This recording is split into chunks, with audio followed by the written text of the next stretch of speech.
Muy bien, vamos a comenzar con el mensaje. Jesús, la vid verdadera. Vamos a Juan, el Evangelio de Juan, capítulo 15, en el versículo 1. Así como lo hemos hecho anteriormente, vamos a leer del verso 1 al verso 11 y les voy a pedir que me apoyen. Yo voy a leer el versículo 1, ustedes el verso 2, yo el verso 3, ustedes el verso 4, y así nos vamos. El verso 11 lo leemos todos juntos. Nada más, por ahí, si le podemos ir anticipando, por ejemplo, Gabriel, ahí el versículo, porque si usted trae Biblia va a ser mucho más sencillo, porque así lo lee. Pero si no trae Biblia, vamos a tratar de ir poniendo el versículo anticipado para que lo puedan ir leyendo. Entonces dice Juan capítulo 15, verso 1, yo soy la vid verdadera y mi padre es el labrador.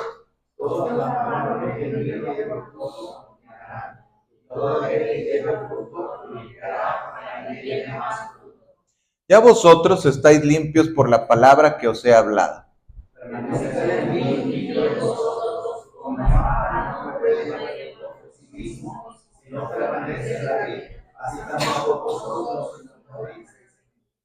Yo soy la vid, vosotros los pámpanos. El que permanece en mí y yo en él, éste lleva mucho fruto, porque separados de mí, nada podéis hacer.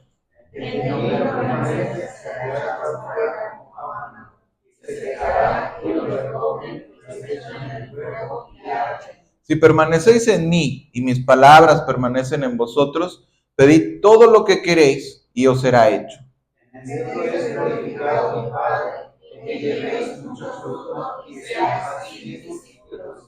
Como el Padre me ha amado, así también yo os he amado. Permaneced en mi amor.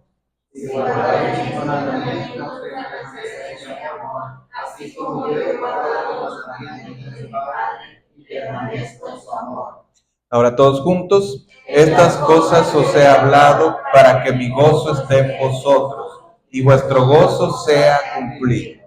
Muy bien, vamos a orar, si nos ponemos de pie para hacer una oración, pedirle a Dios que nos hable en esta mañana.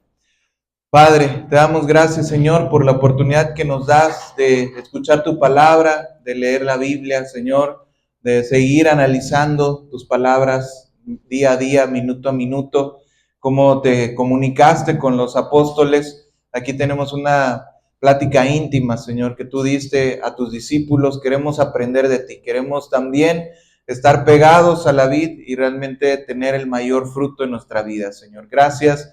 Y te pedimos que tú hables a nuestro corazón y que nos edifiques en esta mañana. En el nombre poderoso de Jesús. Amén. Vamos a tomar asiento.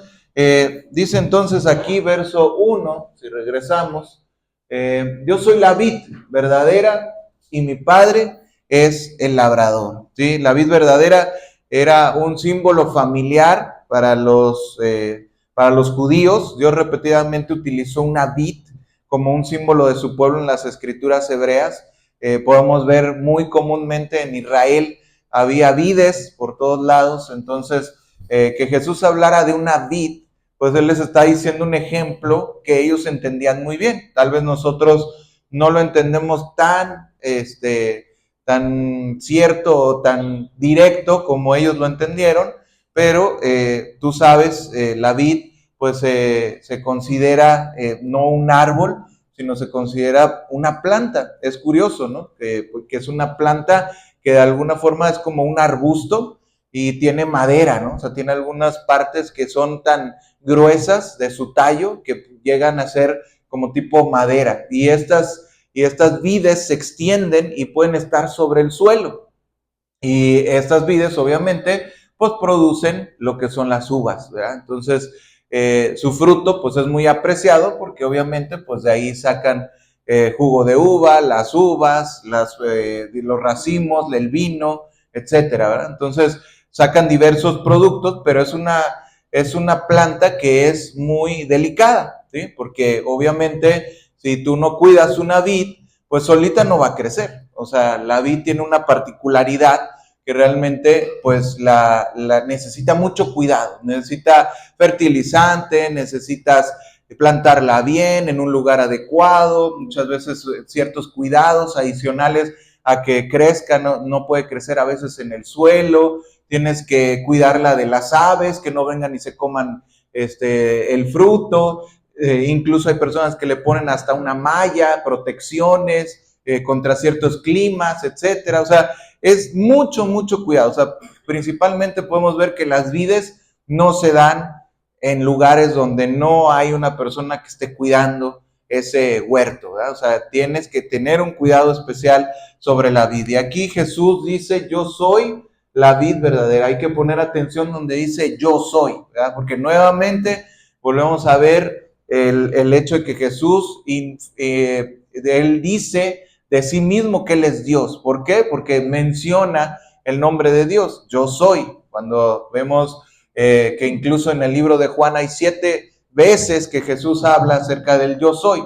Incluso la misma cantidad de veces no es casualidad.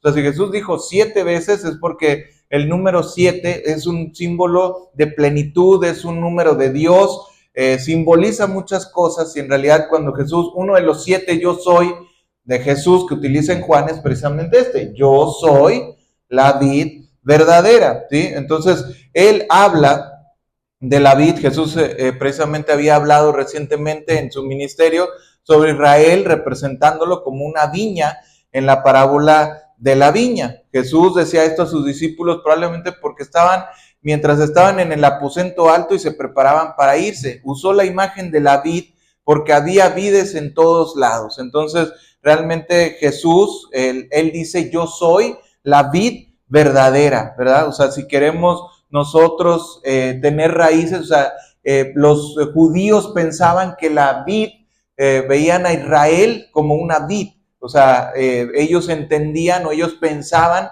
que la vid de Dios era el pueblo de Israel.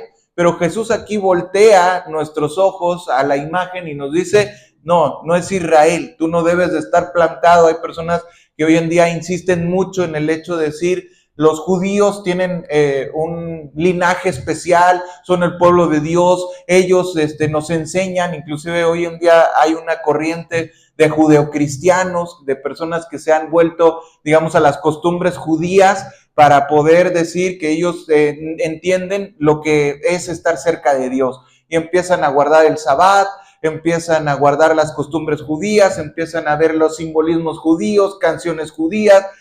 Hay muchas, digamos, cosas que les llaman la atención de los judíos, pero Jesús aquí nos quita esa idea y nos dice, yo soy la vid verdadera. O sea, no es el pueblo judío en el cual tú te tienes que arraigar, sino a sus discípulos les dice, arraíguense en mí. O sea, volvemos a ver a Jesús en el centro de la atención del pueblo de Dios, ¿sí? O sea, por eso se hace una división tan grande entre el pueblo judío y los cristianos, porque finalmente, sí, Jesús fue judío, sí, Jesús nació, por decirlo así, de la tribu de Judá, sí, tenía una anterioridad, digamos, un linaje de David, pero cuando Jesús viene, él cambia esa idea del pueblo de Israel y se pone a sí mismo en el centro, y por eso los judíos lo rechazaron, y hasta el día de hoy no conviven con el cristianismo. Hay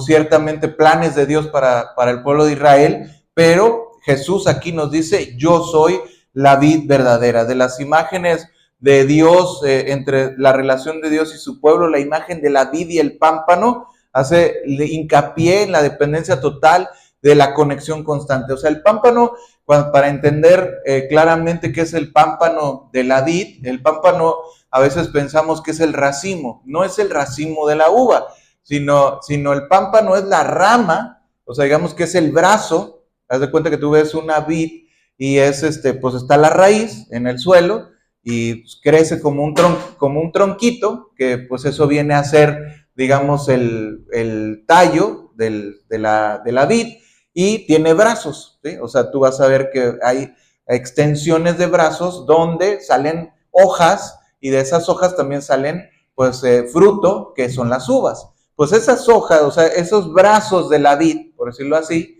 que parecieran como las ramas de un árbol, eso precisamente es el pámpano. Entonces, cuando Jesús le dice a sus discípulos, yo soy la vid verdadera y mi Padre es el labrador. Todo pámpano que en mí no lleva fruto lo quitará. Fíjate, cuando nos dice Jesús que nosotros somos los pámpanos, pues en realidad esa es la imagen que Jesús nos está dando. O sea, nosotros somos esas ramas que tenemos que producir el fruto que viene a ser, pues las uvas, ¿verdad? O sea, los racimos de uvas. El pámpano entonces no puede subsistir si no está pegado a la vid, ¿sí? O sea, es imposible que tú veas que producen uvas si no está pegado a la vid, ¿verdad? Mi Padre, dice Jesús, es el labrador. Dice, mi Padre es el labrador. El uso de la vid en el Antiguo Testamento nos hace entender que Dios es el que cuida de la vid, ¿sí? Por eso decimos que ninguna vid puede ser cosechada, no puede llevar fruto, no puede existir si no tiene un labrador. Entonces, ahí también nuevamente nos da la idea de que Dios es el que produce el fruto, tanto porque Él es la vid, como también porque Él es el que cuida de nosotros. El participante del nuevo pacto tiene relación con el Padre como con el Hijo, ¿sí? O sea, nosotros no solamente creemos en Jesús como Dios, o no solamente creemos en Dios Padre como Dios, sino que creemos en Jesús y en el Padre como uno mismo y como Dios, ¿verdad? En nuestro pámpano, dice, todo pámpano que en mí no lleva fruto, lo quitará. ¿Qué quiere decir esto? Bueno, la palabra aquí nos dice que el pámpano, ya vemos que nosotros somos los pámpanos, dice, todo pámpano que en mí no lleva fruto, lo quitará. Aquí podemos entender dos cosas. Una, que si el pámpano es quitado, no es que realmente el pámpano perteneciera ahí, sino podríamos entender como que ese pámpano realmente no estaba hecho para estar en esa vid, ¿sí? O sea, queremos entender, o sea, esta enseñanza que nos dice Jesús es una continuación. Si tú has venido las últimas 2 semanas por lo menos, has entendido un poco acerca de lo que Jesús habló, acerca del camino al Padre. Vimos hace 2 semanas Jesús el camino al Padre, la semana pasada vimos la promesa del Espíritu Santo, y esta es una continuación de ese mensaje. O sea, vemos que Jesús sigue hablando en una secuencia lógica, es una misma conversación que nos está dando Juan acerca del mismo mensaje que Jesús está dando, y nos está diciendo que este pámpano que en mí no lleva fruto, lo quitará. ¿Por qué lo quitará? Porque realmente no es de ahí, ¿sí? O sea, realmente ese pámpano no debe de estar ahí, no pertenece a ese lugar. También otra de las comprensiones que se han hecho acerca de este capítulo, de este versículo, es que realmente eso de lo quitará, algunas versiones nos lo hacen entender como una palabra que viene ahí, que es airio, que significa literalmente levantar, ¿sí? O podar, ¿sí? Entonces, de alguna forma, también se relaciona con lo que dice la segunda parte, que dice, y todo aquel que lleva fruto,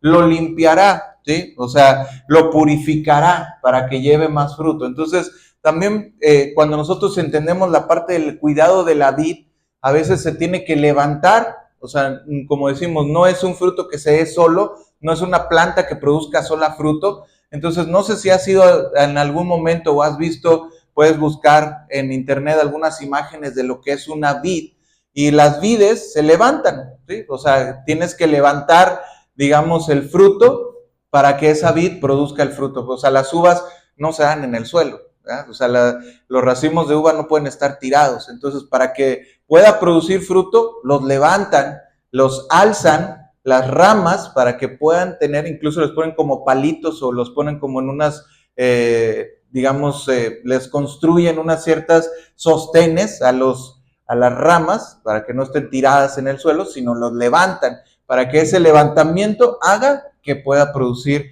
mejor fruto. Entonces, también algunas personas lo entienden como diciendo, todo pámpano que en mí no lleva fruto, lo levantará, ¿sí? O sea, lo quitará en el sentido, lo va a subir, ¿sí? Para que lleve fruto. Y todo aquel que lleva fruto, lo limpiará. ¿Qué quiere decir? Lo purificará, para que también lleve más fruto. Si se descuida una vid, puede producir una gran cantidad de crecimiento improductivo. Por eso también necesitan una podada extensa, ¿sí? La madera muerta es peor que la falta de fruto. O sea, cuando tú dejas, has visto, por ejemplo, los pastos, ¿no? El pasto que mucha gente tiene en su casa, de repente le empieza a salir maleza. ¿Y qué pasa con esa maleza? Que empieza a comer fruto, o sea, empieza a comer, digamos, terreno de lo que debería de ser. Entonces, ¿qué hacen? Llega un jardinero, le quita la maleza, lo pone bonito y empieza a crecer mejor el pasto. Entonces, lo mismo pasa con la vid. Cuando tú tienes una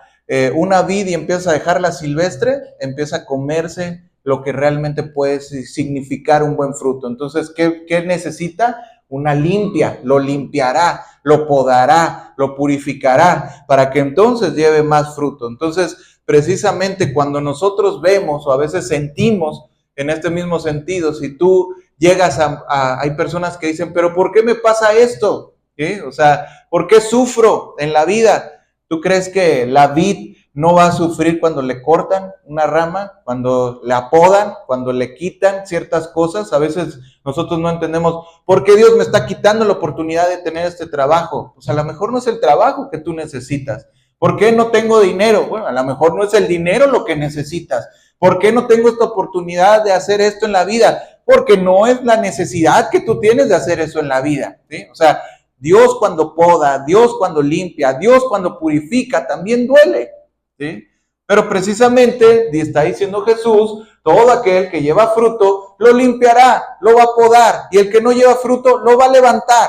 A veces es necesario que tengas una sacudida de parte de Dios para que entiendas realmente el propósito que Dios tiene para tu vida, ¿sí?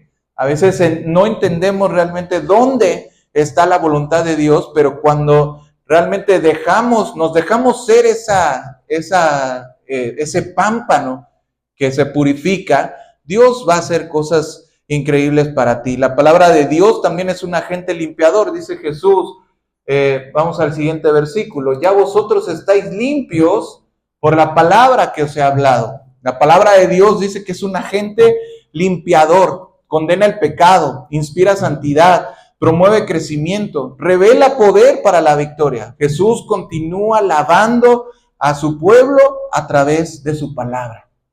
Yo no sé si lo has entendido de esta manera, pero realmente cuando nosotros conocemos cada día más la palabra de Dios, por eso siempre insistimos demasiado en lee tu Biblia, ¿sí? Yo siempre, lo primero que le voy a decir a las personas como consejo es, lee la Biblia. ¿Ya leíste la Biblia completa? Y mucha gente me dice, no, es que no la he completado. No, es que no la he leído. He conocido cristianos que me han dicho, oye, pues, ¿cuánto llevas en la iglesia? No, pues como 12 años. ¿Y cuántas veces has leído la Biblia?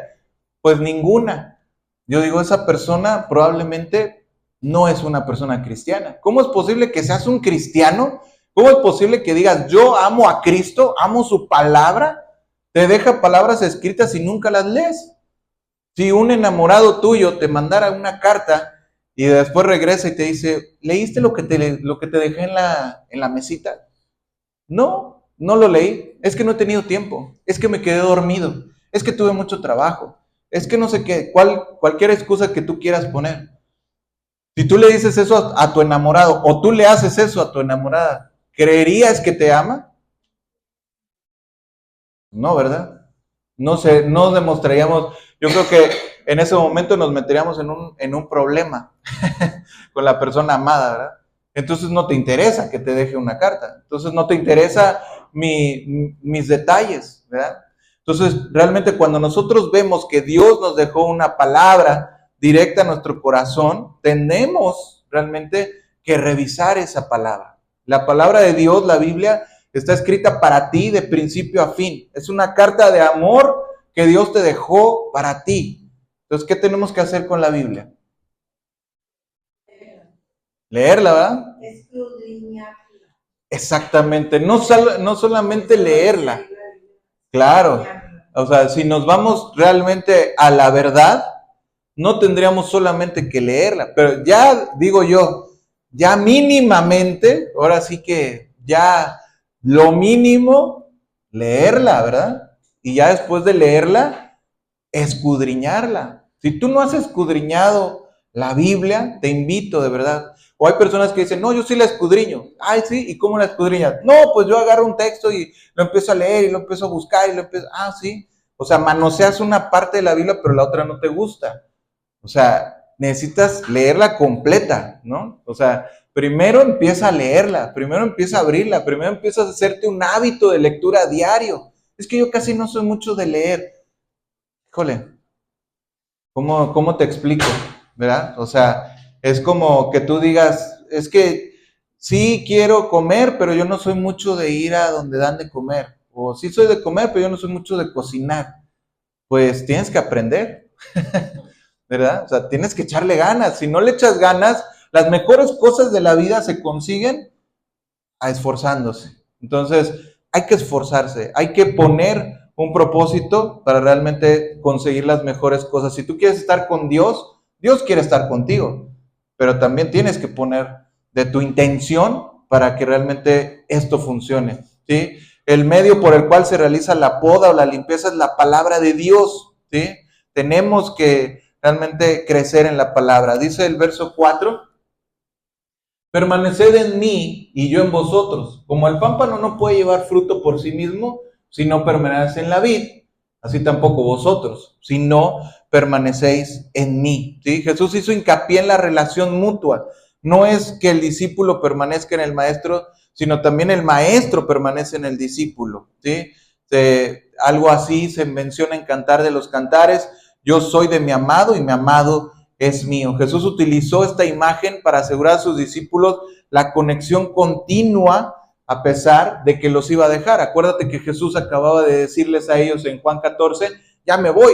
¿Sí? O sea, les acaba de hablar acerca del Consolador, les acaba de hablar acerca de que Él se iba a ir, pero les dice Él, permaneced en mí. Esto quiere decir que Jesús les está diciendo, puedes permanecer en mí. O sea, vamos a seguir en comunicación. Como el pámpano no puede llevar fruto si no permanece en la vid. Es imposible que el pámpano lleve fruto si no permanece en la vid. El día que el pámpano es cortado, ese día se le acabó la vida, ¿sí? Es como una rosa, ¿sí? Tú la ves la rosa, ¿como cuánto duran las rosas? ¿Cuánto? Como unos, pero si están en agua, ¿verdad? Cuando las, sí, ya cortadas, pero si las pones en agua y a veces hasta te dan un liquidito, digo, como un polvo, ¿no? Para que les pongas minerales o sales para que duren un poquito más. Pero si tú cortas una rosa o una planta y no le echas nada, ¿cuánto dura? ¿Cómo? Horas, ¿no? O sea, puede durar yo creo que un día. La cortas, la das y al otro día ya está seca. ¿Sí? Entonces, realmente dice Jesús, no puede llevar si no permanece en la vid. Y dice, así tampoco vosotros si no permanecéis en mí. ¿Sí? Eso es muy importante. El propósito del pámpano, ¿cuál es el propósito de un pámpano? ¿Quién me dice? Llevar fruto, exactamente. O sea, el pámpano existe, ¿para qué? Sí, para que crezca, ¿qué? ¿Qué crece en el pámpano? Uvas, ¿verdad? Racimos de uvas. Entonces, el propósito del pámpano es llevar fruto, ¿sí? Aunque hay usos para las hojas de las parras, las personas no cultivan viñas para hacer parras, ¿verdad? O sea, sino se cultivan las viñas para que crezca el fruto, ¿sí? ¿Cuál sería el fruto que Dios espera de ti? O sea, cuando dice aquí, como permaneced en mí y yo en vosotros, como el pámpano no puede llevar fruto, ¿cuál es el fruto que Dios espera de ti? ¿Cuáles serían las uvas que Dios espera de ti? Porque todos hacemos una vid, todos tendríamos una vid esperando que nos dé las uvas. Dios te planta en su viña, en su vid, para que des fruto. ¿Qué fruto espera Dios de ti? ¿Qué fruto? ¿Cómo? Bueno, pues vamos desglosando, ¿verdad? Porque a lo mejor la gente si lo decimos así, no sabe. ¿Qué fruto? A ver. Yo había entendido de una manera, bueno, algo parecido a lo que está predicando, el fruto que espera Dios de mí, pues es hablar de la palabra y traer más cristianos a la fuerza de Dios, ¿no? A los pies de Dios, para que así la misma persona o la misma familia que se trae a la iglesia traiga más a la iglesia, ¿no? Que escuchen de su palabra. Ok. Entiendo yo ese fruto. Ok, pues en realidad sí se ha tomado a veces el hecho de decir que el fruto puede ser unas personas a las cuales yo les hablo y que también otras personas conozcan de Dios. Dice Jesús, id y haced discípulos a todas las naciones. Sin embargo, a veces hay ciertos problemas cuando nosotros llegamos a pensar que el fruto sea tal cual eso. O sea, yo creo que sí tiene un poco que ver en el sentido de que los mismos frutos que nosotros damos traen semillas, ¿verdad? O sea, ¿cómo se reproduce una vid en otra? Bueno, pues necesitarías realmente sacar semillas y las semillas pues vienen en el fruto, ¿verdad? O sea, realmente sí tiene una parte donde nosotros podemos entender que parte de dar fruto sí puede ser reproducirse a otras personas, o sea, otra persona sería otro pámpano, ¿verdad? Entonces, para plantar otro pámpano, otra vid, pues sí necesitamos una semilla. Pero el fruto en sí tal cual, yo creo que tiene que ver mucho con lo que decía la hermana, ¿no? O sea, el fruto del Espíritu. A ver, díganme, frutos del Espíritu. ¿Qué serían? Amor, fe, paz, paciencia. ¿Qué otra cosa? Sabiduría, ¿sí? Bondad. ¿Qué más? ¿Cómo? Misericordia, ¿sí? ¿Qué más? Templanza. ¿Cuántos necesitamos de la templanza, no? Y son cosas que se contraponen con las obras de la carne, ¿verdad? O sea, las obras, ¿cuáles son las obras de la carne?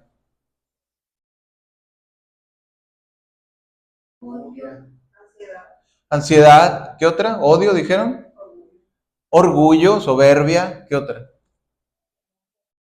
Enojo, exactamente, por eso decimos que se contrapone, ¿verdad? O sea, si yo tengo templanza, pues no voy a tener enojo, ¿verdad? Porque soy templado. O sea, la templanza se mide como haz de cuenta, como un tefal, ¿no? Como un teflón, uno de esos sartenes, ¿no? Que de repente cuestan mucho porque tienen una templanza que tú le metes un fuego así directo y no se va a mover. Entonces la templanza es como que tú permaneces de una misma manera aunque esté el fuego directo sobre ti, ¿verdad? Entonces, por eso precisamente decimos, si yo tengo paciencia, pues también no va a ser fácil que me enoje. Si yo tengo amor, pues no va a ser fácil que maldiga.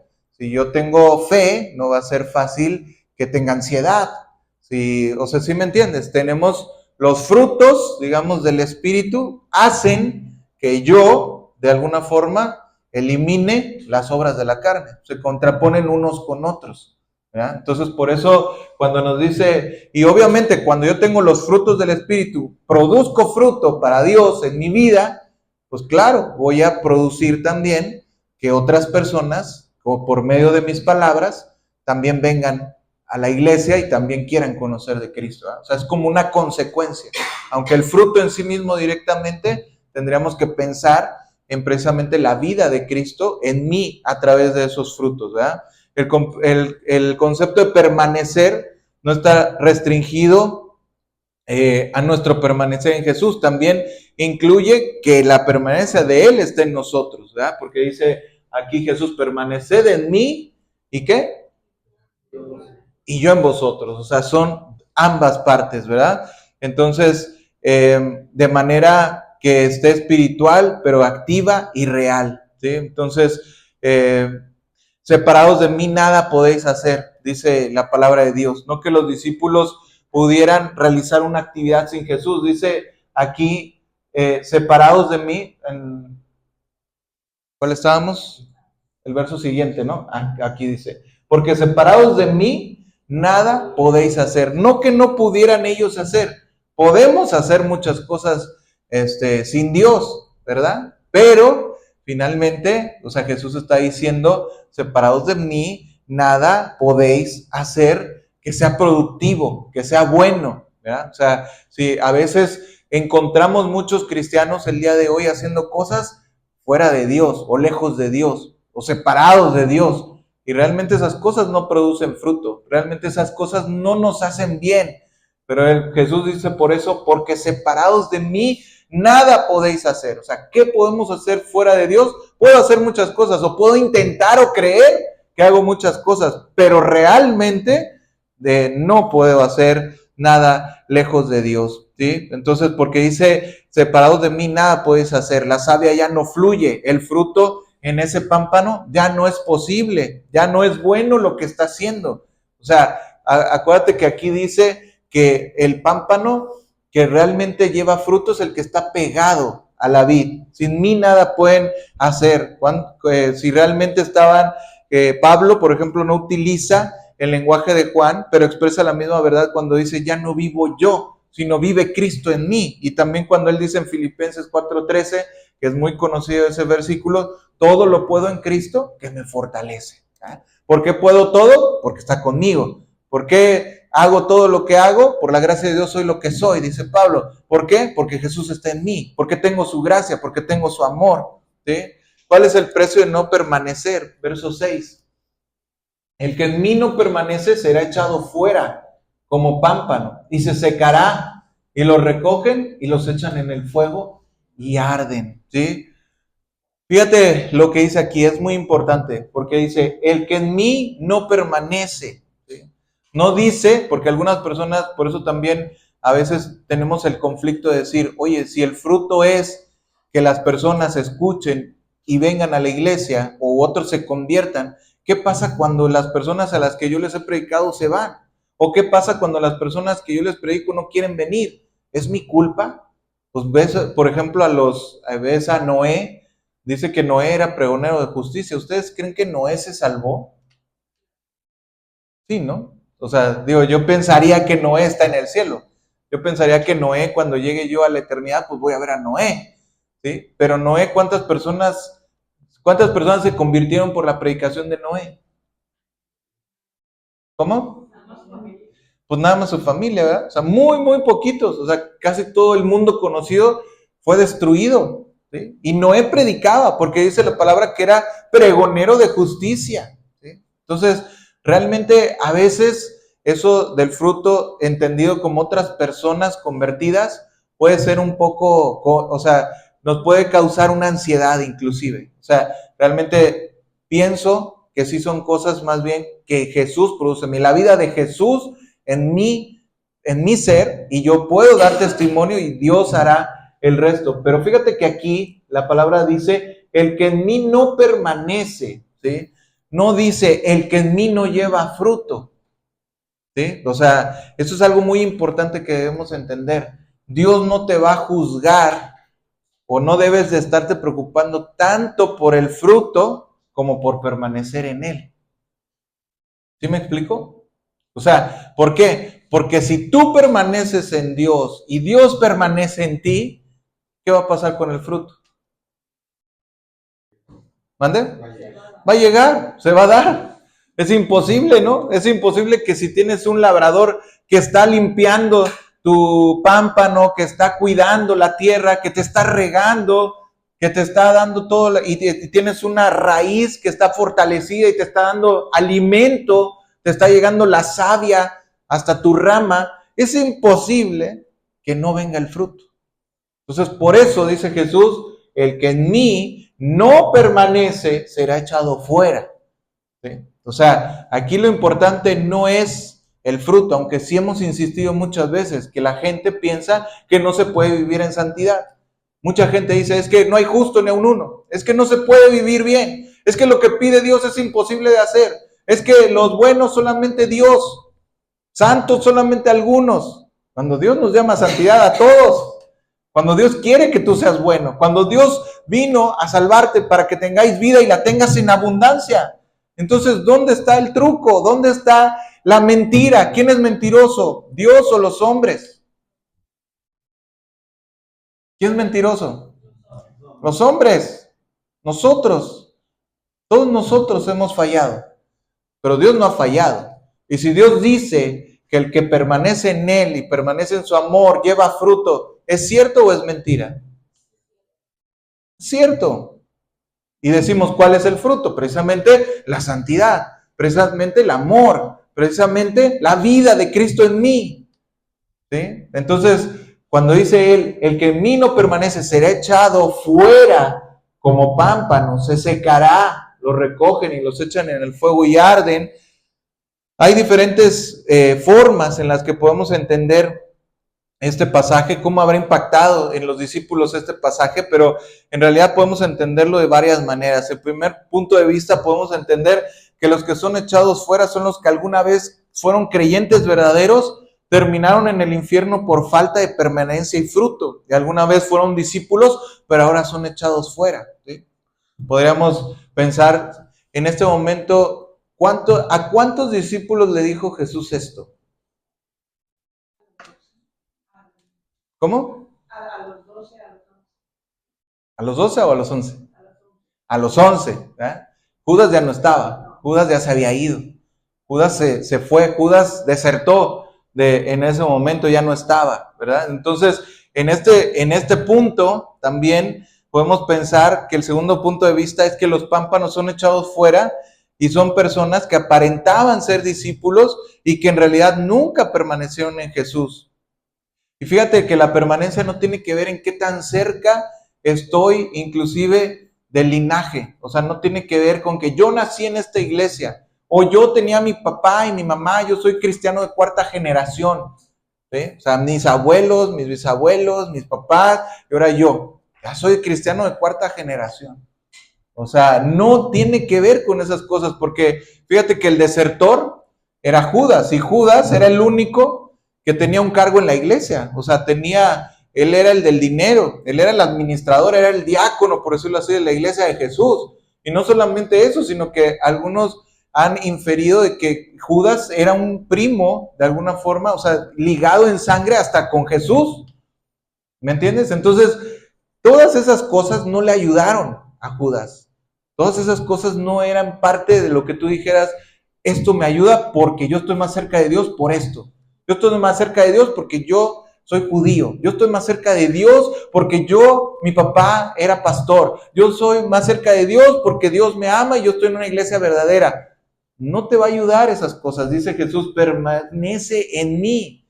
Y el que no permanece en mí será echado fuera. Otro entendimiento que pudiéramos tener, que el tercer punto de vista ve a los pámpanos echados fuera como discípulos sin fruto, que viven vidas desperdiciadas, que en efecto se queman. Y este pasaje no se refiere a su destino eterno, por decirlo así, como Lot, cuando vemos que estuvo ahí mucho tiempo y se desperdicia tu vida, ¿verdad? Entonces, al final de cuentas, el énfasis parece claro, ¿sí? No hay verdaderos discípulos que no permanezcan. O sea, todo verdadero discípulo, todo verdadero pámpano realmente va a permanecer, ¿sí? El pámpano debe permanecer conectado a la vid o no tiene vida, no es de bien duradero. Dice aquí Jesús, los echan en el fuego. Regrésame, ahí está. Los echan en el fuego y arden, ¿sí?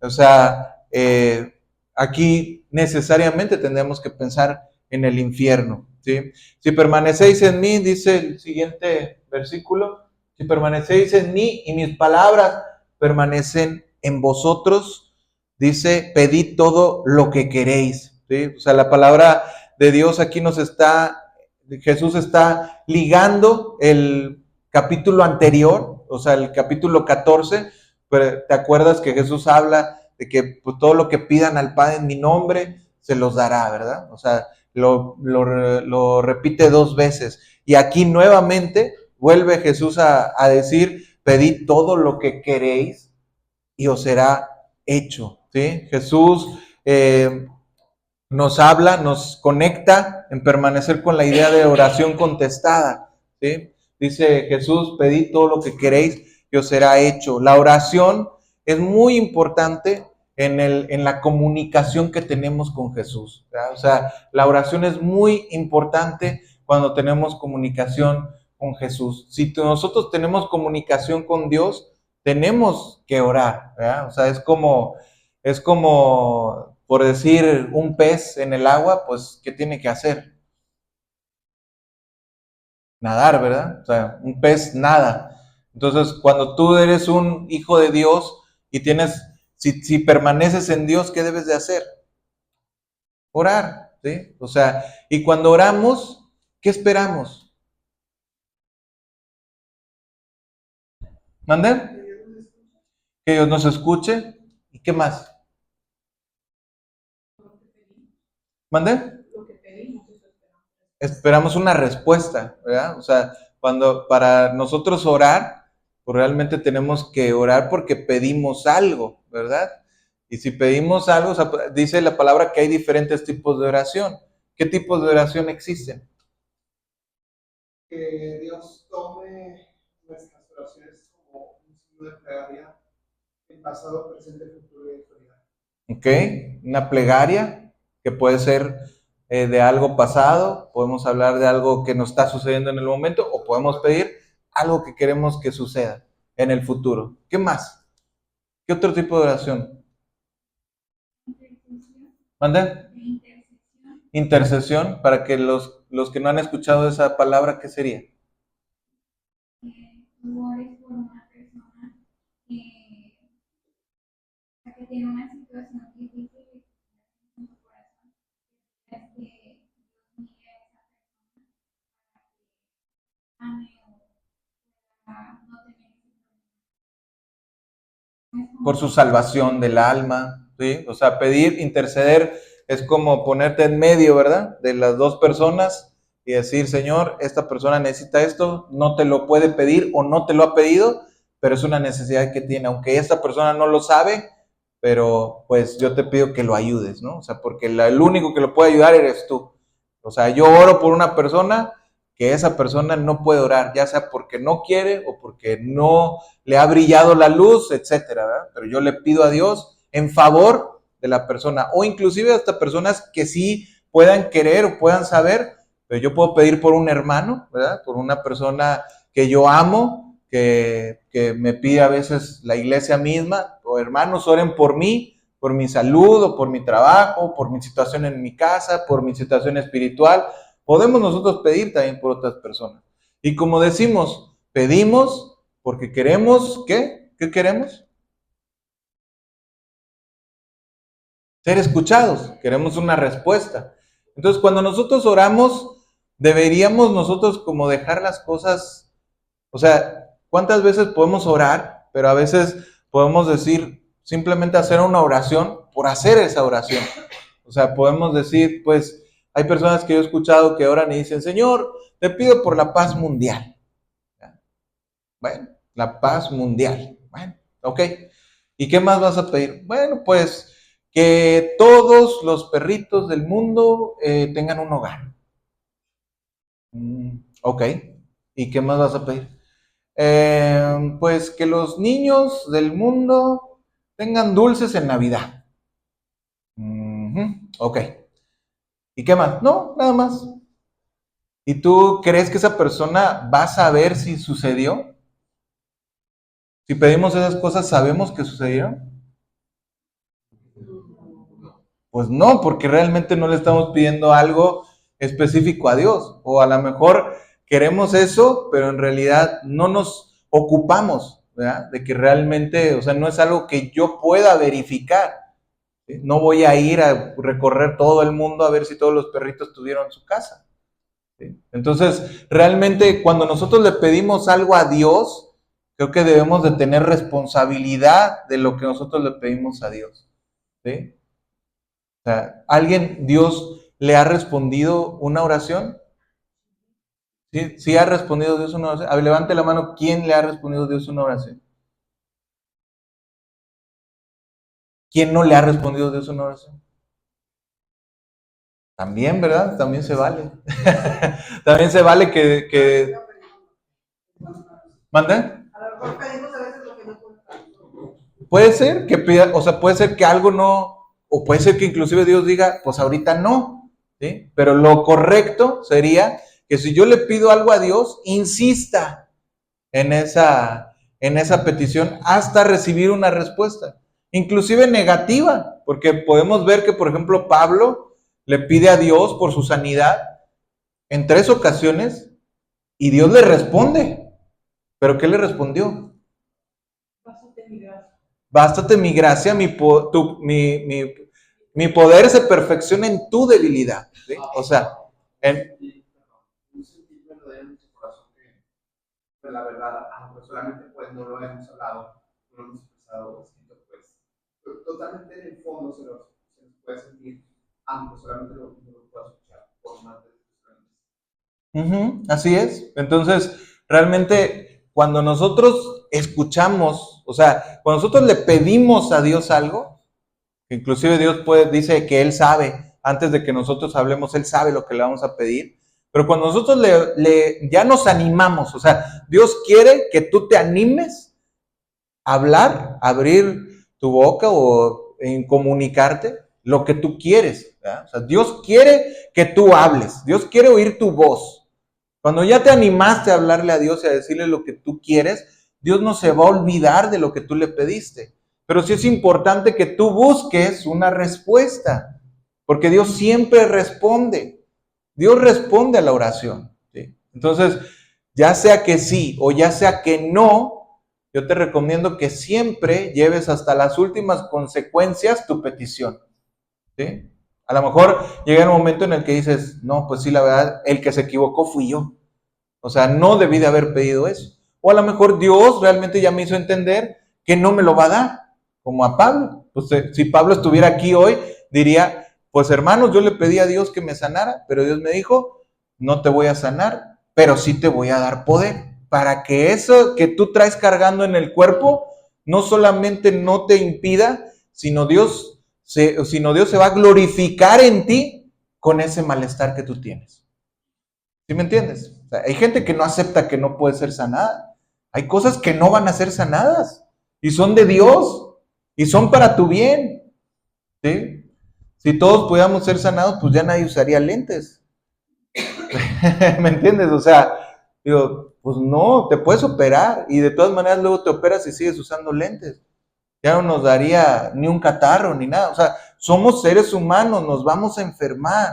No está mal, no es una maldición. No eres un hijo del diablo porque te caiga una enfermedad. Dios a veces se glorifica en esas cosas. Y a veces también se glorifica en las sanidades. También ha dicho que debemos de orar por los enfermos y sanarán.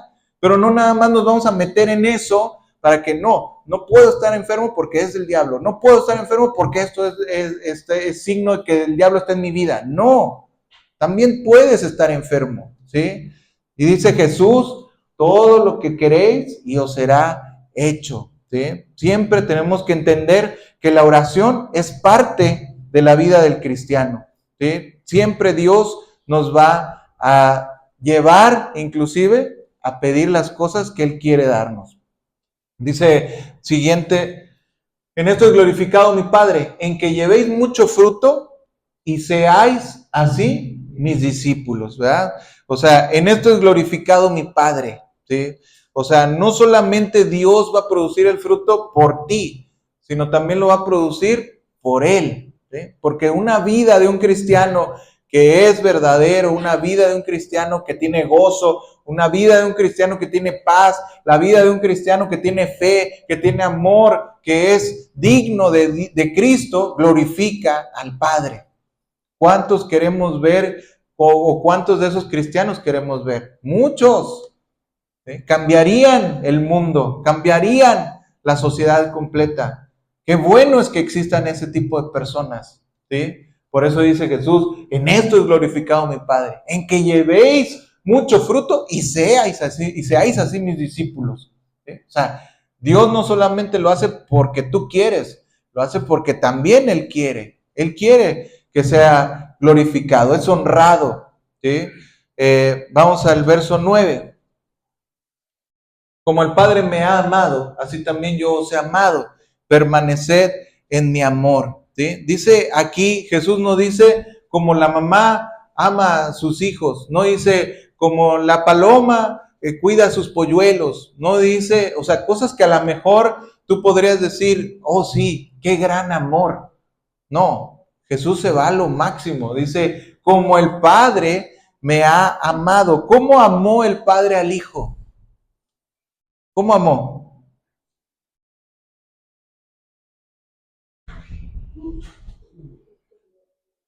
¿Mande? Lo puso sobre todo nombre, le dio toda la gloria. ¿Qué más? ¿Cómo es el amor del Padre sobre el Hijo? El amor de Dios sobre su Hijo. ¿Cómo? Incondicional. Eso es muy bueno. O sea, no tiene ninguna condición. Lo respalda completamente. Le da todo poder, le da toda autoridad. No tiene inicio, no tiene fin. Es íntimo, personal, no tiene medida. Es inmutable, nunca cambia. ¿Sí? O sea, dice Jesús, como el Padre me ha amado, con esa clase de amor, así también yo os he amado. ¿Sí? Fíjate qué tremendo es esto, ¿no? Si pudiéramos tan solamente llevarnos esta verdad en nuestra mente hoy, con eso me basta. Como el Padre me ha amado, así yo os he amado. De la clase de amor que Dios tiene para su Hijo Jesucristo, esa es la clase de amor que Jesús tiene para ti. Esa es la clase de respaldo, de cariño, de pertenencia que Dios tiene hacia tu persona. Con la clase de amor que Dios tiene, con esa clase de amor, te ama a ti. ¿Sí? Dice Jesús, permaneced en mi amor. ¿Sí? O sea, esto también nos implica a nosotros, permanece. No solamente Dios hace todo, también dice, permanece en mi amor. Siguiente versículo. Si guardareis mis mandamientos, permaneceréis en mi amor, así como yo he guardado los mandamientos de mi Padre y permanezco en su amor. Fíjate cómo vuelve Jesús a darnos esa idea de la permanencia ligada a sus mandamientos. Ya lo vimos en el capítulo 14, cómo Jesús habló acerca de guardar los mandamientos. Si me amas, guarda mis mandamientos, ¿verdad? O sea, igualmente aquí dice, si guardas mis mandamientos, permanecerás en mi amor. Verso siguiente, verso 11. Estas cosas os he hablado para que mi gozo esté en vosotros y vuestro gozo sea cumplido. Fíjate cómo dice Jesús aquí, mi gozo. ¿Sí? No es el gozo nuestro, es el gozo de Dios. No, el gozo no es acerca de mí, ni gozo derivado de mí, es mi gozo sobre ustedes. ¿Sí? O sea, el gozo de Dios sobre nosotros. ¿Sí? Cuando Jesús habló de su gozo, nadie le preguntó a qué se refería. No se miraron unos a otros con perplejidad. Para ellos parecía totalmente natural que el maestro hiciera referencia a su alegría. Entendemos que el gozo de Cristo era algo con lo que los discípulos estaban familiarizados. Dice Jesús aquí, para que mi gozo esté en vosotros. O sea, mi vida, mi felicidad, mi amor, para que esté en ti. Y después dice Jesús, y vuestro gozo sea cumplido.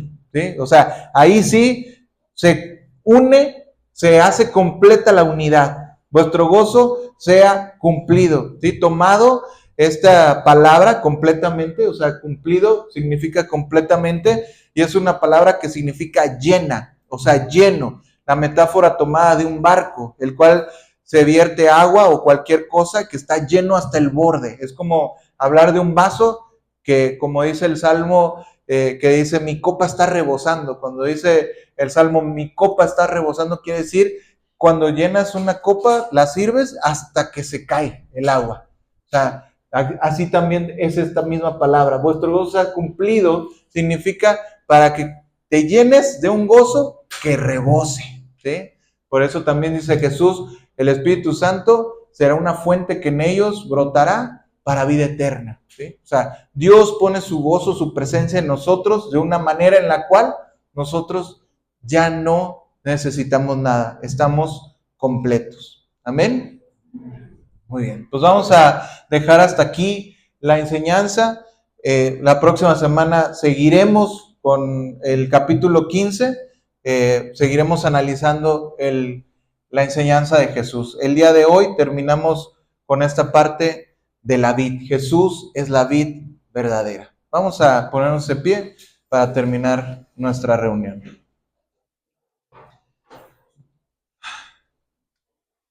Padre, el día de hoy hemos aprendido de ti, Señor. Tú eres esa vid Nosotros somos los pámpanos, Señor. Sabemos que solamente en ti podemos llevar frutos, Señor. Solamente permaneciendo en ti podemos tener la vida eterna, la vida verdadera que nace de ti, Señor. Queremos seguir aprendiendo de tu palabra, queremos seguir analizando ese discurso íntimo que tuviste con tus discípulos, Señor. Gracias por tu amor, gracias por tu palabra. Queremos que tú nos bendigas en esta semana, Señor, que comenzamos y tú también, que dejes esta palabra clavada en nuestros corazones, Señor, para que lleve fruto, fruto para vida eterna. Gracias, Señor, en el poderoso nombre de Jesús. Amén. Podemos tomar asiento. Vamos a finalizar la transmisión y también pues los esperamos el próximo domingo